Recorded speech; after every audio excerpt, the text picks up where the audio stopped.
अनिवार्य विषय बनाने के लिए बिंदु। गणित सभी विज्ञानों का आधार है। विज्ञान की विभिन्न शाखाएं जैसे भौतिक, रसायन, भूगोल विज्ञान, भूज्ञान, जीव विज्ञान, ज्योतिष आदि महत्वपूर्ण विषय हैं जो गणित पर आधारित हैं। मैंने अभी आपको कहा कि गणित का अन्य विषयों के साथ अटूट संबंध है, पहले से आ रहा है, प्राचीन काल से आ रहा है, आर्यभट्ट के काल से आ रहा है और उससे पहले से आ रहा है। ठीक है। अनिवार्य विषय बनाने के लिए जो बिंदु है दोस्तों, उसमें अगला फैक्ट ये कहता है कि गणित एक सटीक विज्ञान है। गणित के अध्ययन से बालक में गणित के विज्ञान को सटीक रूप से स्वीकार करने का दृष्टिकोण विकसित होता है। जैसे 4+4 = 8, जो 7 या 3 नहीं हो सकता। बिल्कुल सही बात है कि 4+4 = 8 हो सकता है, 4+4 = 7 नहीं हो सकता, 4+4 = 3 नहीं हो सकता। क्यों? क्योंकि इसमें एक स्वीकार करने का सटीक रूप देखा जा सकता है। यह एक ऐसा दृष्टिकोण है जिसको आप चेंज नहीं कर सकते। ठीक है ना, याद रखिए। अनिवार्य विषय बनाने के लिए जो बिंदु है वो अगले फैक्ट पर आते हैं कि गणित तार्किक दृष्टिकोण उत्पन्न करता है।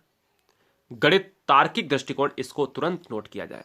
गणित समस्याओं को हल करने के लिए एक बच्चे को तर्कसंगत सोचना पड़ता है, बहुत इंपॉर्टेंट है, जिससे बच्चे के बौद्धिक विकास पर प्रभाव पड़ता है एवं उनकी मानसिक क्षमताओं का भी विकास होता है। बिल्कुल सही बात है, आप इसको कतई नहीं चेंज कर सकते। क्यों? क्योंकि आपको पता है कि बच्चा अगर तर्क रूप से सोचेगा, तार्किक दृष्टिकोण को अपनाएगा, तर्कसंगत सोचेगा, तो बच्चे का बौद्धिक विकास अच्छा होगा, सकारात्मक होगा और मानसिक क्षमताओं का विकास होगा ही होगा। अगले फैक्ट पर बढ़ेंगे दोस्तों, तो बच्चे गणित के अध्ययन से व्यवस्थित रूप से, नियमित रूप से ही और सही तरीके से काम करना सीखते हैं। आपको पता है कि गणित व्यवस्थित रूप वाला एक सब्जेक्ट है। कैसे?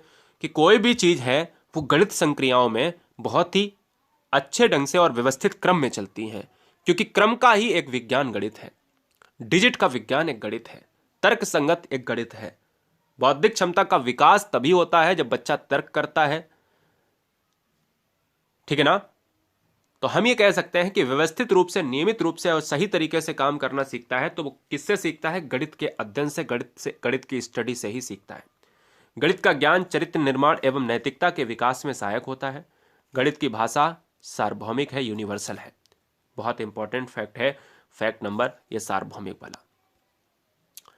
अनिवार्य विषय बनाने के लिए जो बिंदु है दोस्तों, कि गणित मानव जीवन से संबंधित दिनचर्या के कामों में, खरीद के लिए, बजट के लिए, प्रत्येक पहलू में गणित का उपयोग शामिल होता है।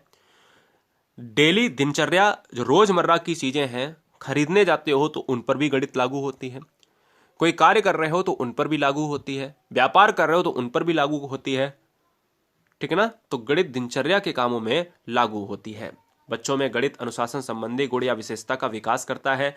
कौन गणित करता है? अनुशासन संबंधी और विशेषता या गुण संबंधी, कि क्या सही है, क्या नहीं है, क्या कितना है, क्या कम है, क्या ज्यादा है, क्या अच्छा है, क्या बुरा है, ये आपको याद रखना है। स्कूल में अन्य विषयों के लिए भी गणित का ज्ञान उपयोगी है, अर्थात आधुनिक युग में गणित का ज्ञान अत्यंत आवश्यक है। गणित मानसिक शक्तियों का विकास करने के लिए अवसर प्रदान करता है। यह फैक्ट आपको पेडागोजी में देखने को मिलेगा, क्योंकि अवसर करना, विकास करना, प्रोत्साहन देना, ये आते कहां से हैं क्वेश्चन में?